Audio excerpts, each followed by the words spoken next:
Hello, degenerates, and welcome to another episode of Coach Wang, episode 4 right now. Today we are going to be talking about a very, very important topic, especially if you are going to be getting into Ultimate, and that is finding a group of people to train with. So why is this important? So first of all, one of the super big cliches that you're always going to be hearing with just anything that has to deal with fighting and competition is having good rivals. And having a training group is something that will give you those type of people. Somebody that you always want to make sure that you're better than, somebody that's keeping you on your ass and on your toes and forcing you to constantly improve, You always want to feel like you're able to best the same people, but you also want them to challenge you at the same time. And that's what's very important with finding with a training group. You want to make sure you have those core elements down. So what are the things that you want to look for your training group? First of all, variety. Variety is a very big thing. So whether it's different characters, different play styles, or just like different even skill levels too. Ideally, you want everybody to be around your skill level, somebody that's better than you, someone that's a little bit worse than you, and somebody that's about your level. If you can get like those three, then you're in a pretty good spot. Or if they just have very, very diverse play styles, then that also forces you to constantly adapt to them too. Definitely, I would say the most important thing, diversity. So like, why is that important? So if you're used to playing one type of play style, then you're going to be used to only playing against that type of play style. So like if you've trained with one of the best players in the world and you're punishing like really, really smart options, like let's say they always know what one moment's to air dodge, they always choose the correct options in these situations, they always roll at the right time. That means you're always going to be expecting the best possible option. Then when you go to play like somebody in pools and all that, then you might play against like some big scrub lord, but they just do the dumbest thing in the entire world and it hits you. Like, let's say, oh, you're planning on like trapping them, you're like planning on like getting them in neutral. So God, I'm trying to think of like an instance. So it's like you might be used to like somebody always spot dodging in this one instance because like, okay, that's what you're supposed to do to like avoid this frame chat or something like that. And then like instead like they just throw it again in fair, and you were expecting the air dodge, so you just kind of land and like preemptively charging something on your own, and then you just get hit by like again in fair, and then you're just like, wait, what? And so you're like, your usual setup that you always did against like these top players just isn't going to work against a scrubby person that just completely does not play by the rules at all. So those are kind of things that you just need to get used to. You need to get used to just playing against like these different styles. That wasn't really the best example to use, but it's probably like the best thing that can be used to like illustrate it. It's just sometimes there's just going to be options that you're not going to be ready for, and you want to make sure you play that variety in order to understand like what type of mindset you need to have playing against each level of players. Like when you play against like worse players, most likely they're going to spam one option a lot of the time. Normally like, oh, the strongest moves, like they might spam smash attacks. Like you might see somebody like Ryu just spam F smash 3 times in a row, and you're like, oh, they can't possibly do 3 times in a row, and then you get hit by it. Or you're like, oh, they can't possibly like roll 4 times in a row. So like after that you go for like a dash grab, and then it's like, oh, I've got like a frame 6 kill option, and they roll behind you and then they just do it. So things like that. That's the rolling options actually. That's a much better way to describe playing against scrubby players that you're not really prepared for. Of course, you also do want to make sure you play against good players and players that are better than you, so that way they're constantly beating you and like forcing you to really think about ways around their playstyle and how to overcome them as well. Having that challenge there will always like constantly push your mind and force it to think different ways, and that's a very good thing. So if you do have that one person that's constantly beating your ass, don't get discouraged. Just think about different ways that you can improve and beat them, and don't look for the W. Just focus on those little things that you notice and see if you're picking up on those things. Like let's say this one character has a kill confirm at like 100% off a down throw, and it's like it's only true if you like, let's say your character has like a frame 3 nair, and like they're just so used to getting on every character because they can't get out of it, but since you have that, you're always able to get out of it, something like that. And is like you're so used to air dodging out of these things, but now that you know that, oh, my character can do this, you have to program yourself to be able to break out of that, and then you have to adapt to their adaptation of you doing your nair and whatnot, and then there you just focus on your mental game at that point. So things like that, good to work on, and that's why you want somebody that's better than you or somebody around your level. When it's somebody around your level, one thing that's really good about having a player like that is so then that way if you're improving and they're not, you're able to call them out immediately, and if they're improving you're not, then they're able to call you out immediately. Or sometimes it's like you can see what type of effort they're putting in, and then they can help you out, so you can kind of see each other there. And also, if you're both the same level, you might be able to understand how they're able to learn better in some ways, how you can learn better in different ways. Like, everybody learns differently. So being exposed to like different ways that people do that and trying to understand the game through their eyes as they're learning it too, actually might be really insightful and insightful and helpful for you. So to have people better than you, worse for you. And then also, if you have players that are worse than you, definitely one of the best ways that you can learn is actually by teaching. By teaching, it forces you to revisit concepts that you may not generally think about. It may be something that just autopilot all the time, but when you have to sit down and explain it, it forces you to think about these like type of scenarios in ways that you never really saw before. Like something like as simple as getting up from the ledge. Like, what are the options I can use to get back against this one character, and what are the different things you can do it? And you can break it down for these people in like very, very simple terms and very broad terms. And from doing that for yourself, you actually might be like, oh wait, maybe I was overthinking this the entire time. I can just make it these simple things, so I can just get right to it there instead of having my brain just be fried as I'm just sitting there grabbing ledge. So definitely get somebody that's a little bit better than you, get somebody that's the same level as you, and get somebody that's worse than you. If you have somebody that's like destroying you, JB5ing you every single time, probably only so much you can learn from them, but they should be able to like point out things on where to improve and whatnot, what type of options that they're always doing to beat you. And then you can also ask them, what was their journey? What did they do to improve? Having something that might be significantly better than you actually may be worth having, because you know they've already done all the work to get to where they are, so they might be able to point you in the direction of the resources and places and people that you should visit, fight against to really get where you want to be. So, you know, having that diverse training group is really good. The other thing too is like, you know, if you do have a diverse training group, and if there are people in your area, there are people you can go to tournaments with. So it's like, hey, can you watch me? And then, you know, you're gonna have one of your buddies there watching you, you know, either taking a video, recording it, or if, you know, you guys for some odd reason aren't able to do it, like your phone's just full of space, then they can at least tell you what you did wrong, and then you can just take notes there too, or they can take notes of you as there. So it's like, just having an active training group is just one of the best things you can do. Like, think about it as like, you know, you're going out to these tournaments and you're all studying together as a group. It's always better to study in a group than studying alone, just because instead of it just being your own opinion, you're having 5 different opinions, or like 3 different opinions going in on different ways that you can improve. And there's always going to be something that somebody else sees that you don't see. Like, you'll find that in just every facet of life. So another reason why that you should find a training group. So diverse group helps you improve, see the game in different ways, and then also they also can be there at your tournaments to help you improve as well, just because they can help you take notes and whatnot. I'm trying to think if there's anything else. Also, yeah, no, if you have a training group too, if they're in your area, or if they're not in your area, like what if it's a Wi-Fi training group? You know, they can always take a look at your matches too, anything that you record, anything that's played on stream too. And then, of course, you know, having it on Wi-Fi means that there's just, you know, you have the whole world open to you there. Like, you don't think about your training groups have to be limited to people in person. Although a lot of people criticize Wi-Fi play, and we have no idea how good the Wi-Fi will be for Smash Ultimate. If your connection's at least decent and like it's consistent, Wi-Fi play is never a bad thing, because like even if you can't play like frame perfect, you can't play your reaction playstyle that everybody has, it forces you to learn how to play with a playstyle with reads, and it'll force you to understand opponents and players better, because that's literally the only way you're gonna win. You have to see like literally like half a second before they make an option, okay, they're gonna do this, and then cover it. And that's kind of how you succeed there, and that translates extremely well to offline play. You just have to make sure your button timing is according to that as well. So yeah, don't limit yourself just to people in person. Also, like, think about people on Wi-Fi, people that are in Discords. You know, I remember way back then Smash Crews were a big thing, but those kind of got shambled. But I think there's some that still exist. But no, also Discord servers too. Each Discord that you visit will vary in quality.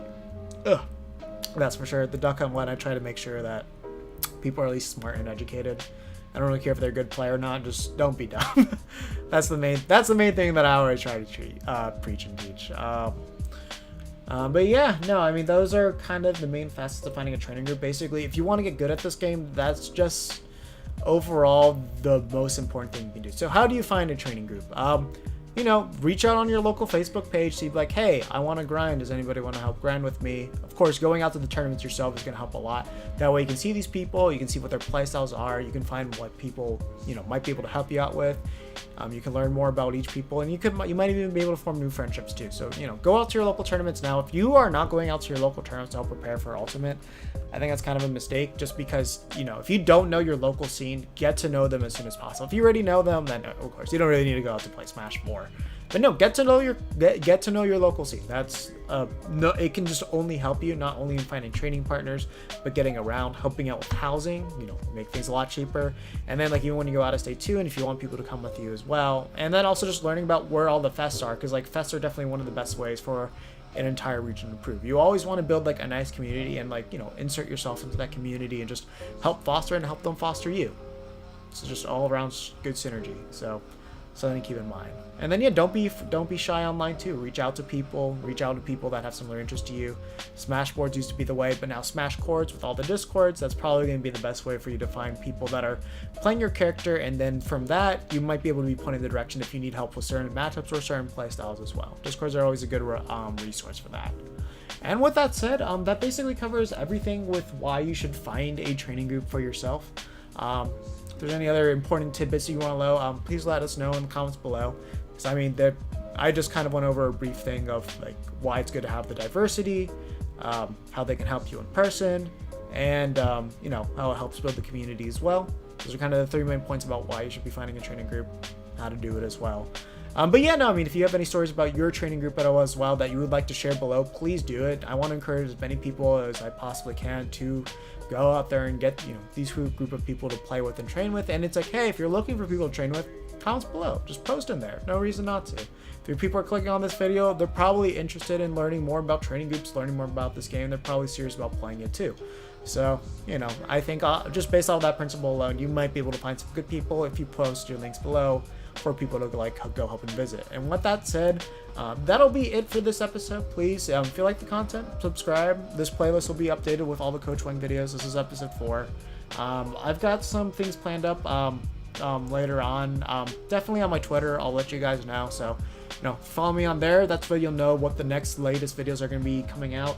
So I realized for this week, I did say I was going to try to do a Gandalf analysis. That maybe have to postponed. I will be traveling to New York and I will not have my microphone with me. So I think I will not be able to do that one, unfortunately, as much as I really, really want to. And I don't think I'm going to have one for Sunday as well. Because like the most important thing is like I want to have good microphone quality. And when I go to New York, I won't have that. I'll be able to edit and like post at least this video and the other one. But yeah, unfortunately, I don't think I'm going to be able to record anything. So unfortunately, I think Saturday and Sunday, no new videos. Kind of breaking my daily video promise. But I'll try to make it up next week. Probably next Saturday and Sunday. Might do double features on those days. So that way I can make up for the lost So content a very important update update happened while I was editing this. Shit. Got back to Smash A lot of things that I want to talk about. A lot of things. Yeah, you can't even play this game anymore. It has been. But as always, thank the you guys servers for have been watching so completely much. taken down. I'm happy that The now game I've been able to is get like a consistent 100% community of you guys watching. dead See some now. of you guys All really the enjoy original this staff content as has well. been fired. They're And no longer. I hope you all working on are this excited game. about Ultimate And as I they am. still I claim that a cannot wait to definitive get my edition is hands on coming this out, game but and we just talk literally more know about it nobody. once We it's don't know the finally new here. CEO. I We don't imagine you know all the new feel the staff same members way. on there. They're even And working with on that this game, said, or I'll if see they you will guys even in the next complete one. the definitive edition. Take So care. this could just be left to vaporware and only viewable on these video footages that we have, but yeah, so unfortunately this is no longer an option for you to help train for Ultimate, and I just wanted to let you guys know that yeah, this is in fact just dead. It's actually extremely sad, but when you release a faulty product like this, it just had to happen. Melee, obviously movement and punish game, dash dancing's back, directional air dodge, as I've mentioned in all those previous games. The other thing too is these are the Smash characters, so their fundamental playstyles haven't really changed super drastically since then. Their archetypes are very similar still, like Samus's projectile characters, Shenanigans, still kind of the same. The ones that have the two characters that are definitely worth playing in this game if you're interested in playing them in Ultimate is Young Link and Pichu. They're kind of similar to what they are. Pichu's a little bit more different. Back air's different. Down air's now a spike. But if you want to get used to the general spacing, except of course his range has been buffed in Ultimate, definitely play Pichu. But Young Link, movement-wise and moveset-wise, very functionally similar, except certain things. Like up smash is a kill move in Ultimate. In Melee, you basically don't want to use it, but it's a combo tool. But up air is just strictly a combo move in this game, like it is in Smash Ultimate. Down air is your kill move, bomb, and boomerang to down air. Quintessential setups in Melee that also seem to be quintessential setups. Excuse me. Quintessential setups in Ultimate as well. So definitely something that you want to look to take advantage of with learning Young Link in for Ultimate. play melee for that. The other thing too is like, yeah, this is the closest dash dancing that you will have to Ultimate, so definitely Smash-wise, play this game to have that dash dancing down and play for these characters as well. Of course, the combo trees for these characters are pretty different. Like Marth is kind of like raw power now and spacing. Raw spacing is still in this game, but it's more for combos that kill. Ice Climbers play completely different, but if you play Ice Climbers with like 0 wobbling and no handoffs, then they will not be bad to practice for Ultimate. You'll just have to get used to not being able to use wave dashing in order to put your movement to its best potential. But you can kind of use wave dashing pseudo as the new dash dancing in this game, because you can dash back at any point. So something to consider with that. Look into the characters that you want that you're interested in playing in Ultimate and see how well they will translate from melee to that. But our overall movement wise and archetype, they'll be pretty similar, except Falco. Melee Falco is never coming back, unfortunately. So if you want to play Melee Falco to train for Ultimate Falco, not going to work at all. Just don't even bother. The next game up, Smash 4. So most characters' fundamentals are pretty similar to what you saw in Smash 4 going into Ultimate. So if you want to learn their moves and basically how they play, Smash 4 is not bad to learn that. But as far as the way that neutral and advantage state goes and disadvantage state, completely different beast. Strictly play Smash 4 just to learn the fundamentals of each character, and just know that they are not going to play the same come Ultimate just because their tools have been like drastically reworked to work better in Ultimate. But what their archetype is not going to really change much from Smash 4. So strictly if you want to learn characters, not bad to pick up Smash 4 and learn them now. But obviously that would entitle that you have a Wii U or you care about booting up the 3DS version, which is like kind of unbearable to play on. So you have it, might as well refresh your memory to be ready for Ultimate. If not, just don't even bother. I would say out of all of these, Smash 4 is probably the one that you should play the least to prepare for Ultimate. But if you really care about just learning more about the characters, then okay, I would recommend checking it out. Then the last game on the list, Project M. So movement punish game, as I mentioned, similar to Melee, similar to Icon, similar to Rivals. But the thing is, if you noticed in Smash 4 and even in Ultimate 2, they actually took a lot of inspiration from Project M. Like characters like Roy, they gave him finally moves that kill in the air, specifically with back air. At this point, Project M was the first one to do it, and they copied his up tilt from Project M as well with the way that he sweeps. So definitely a lot of inspirations from this game came in there. Also, Donkey Kong doing the roll started in Project M as well. So like the way that the characters have kind of been buffed in some ways is very similar to Project M. I haven't confirmed if this is true or not, but I heard with Wolf, if you do side B and you hit the sweet spot against an opponent, then you're able to act afterwards instead of just being forced to free fall. That actually originated in Project M as well. So if you want to learn the character archetypes, movement punish game. Also, another big thing about Project M is stage variety. Great game to pick up. I would say this and Rivals of Aether, and Melee as well for like certain characters. Rivals of Aether, Melee, and Project M are the 3 games that I'd recommend practicing the most in order to prepare for Ultimate, just because I feel like the fundamentals of those games are going to transfer over the best come Ultimate, mostly due to the directional air dodging and the dash dancing, and then just having the character feels as well. Definitely those 3 games are the ones that I would emphasize that you practice the most to prepare for Ultimate. Project M, of course, going to have the stage variety. Practice that stage variety now so you're used to playing on these weird different layouts that you normally weren't used to playing in Smash 4 or even in Melee as well. That is one advantage that has. Rivals of Aether also has that stage variety as well that helps lend itself to that. So those 2 games, play for the stage variety. Rivals of Aether has that parry advantage. Project M also has that character advantage as well. So those games, practice them, study, find people that you can train with, find a playstyle you like, and just learn the fundamentals of these games. And I guarantee you will be going into Ultimate with a pretty good start. You will know what you're doing. You will know how to start learning the game when the game comes out, and learning from players that you fight against in tournament as well.